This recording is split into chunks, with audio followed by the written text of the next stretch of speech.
Hello guys, welcome to the Rinku channel. तर बघा, आमुषा असल्यामुळे आम्हाला जायचं होतं आदमापूरला दर्शनासाठी. तर सकाळ सकाळीच आम्ही घरातून निघालो.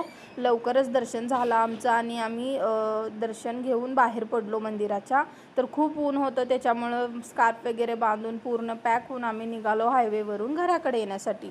तर रस्त्यात बघा, जाता जाताच तो नवीन फूल लागला, सोंगाड्या हॉटेल लागलं आणि रस्त्यामध्येच बघा एक नदीसुद्धा होती. त्याच्यानंतर बघा आम्ही पोचलो सांगली फाट्यावरती आणि तिथं सकाळदरनं आम्ही चहा पण घेतला नव्हता आणि नाश्ता पण केला नव्हता. तर तिथं नाश्ता केलं. मिस्टरांनी खुर्मापुरी मागवलेली आणि मीनं उत्तप्पा मागवलेलं. त्याच्यानंतर त्यांनी मला घरी सोडून त्यांनी जॉबवरती निघालीत, कारण त्यांचं हाफ डे होतं आणि माझी सुट्टी होती.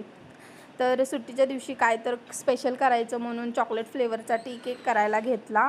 तर त्याच्यासाठी बघा, 1 कटोरी मैदा घेतलं, 1 कटोरी पिठी साखर घातलं, त्याच्यामध्ये 3 चमचे कोको पावडर टाकले, 1 चमचा बेकिंग पावडर टाकलं आणि अर्धा चमच्यापेक्षा थोडं कमी बेकिंग सोडा टाकलं. तर व्यवस्थित हे सगळे ड्राय इंग्रेडियंट्स स्ट्रेट करून घेतले चाळणीमध्ये. त्याच्यानंतर मिक्स करून घेतलं व्यवस्थित. आणि आता वेट इंग्रेडियंट्स त्याच्यामध्ये बघा, अर्धा कटोरी तेल घेतलं, व्हेजिटेबल ऑइल. तुम्ही बटर किंवा तूप पण वापरू शकता.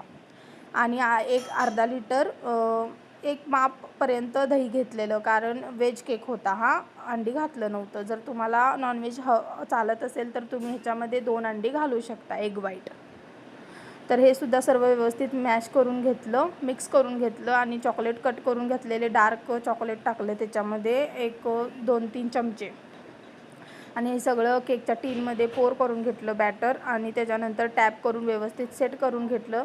पिस्ताचे तुकडे आणि मिक्स टूटी फ्रुटी आणि बदामनं गार्निश करून घेतलं आणि ओव्हन ऑलरेडीच मी 10 मिनटासाठी प्रीहीट करून घेतलेलं.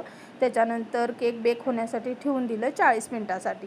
तर 40 मिनटानंतर बघा, असा काय केक तयार झाला होता आमचा आणि गार थंड केल्यानंतर आम्ही कट केला.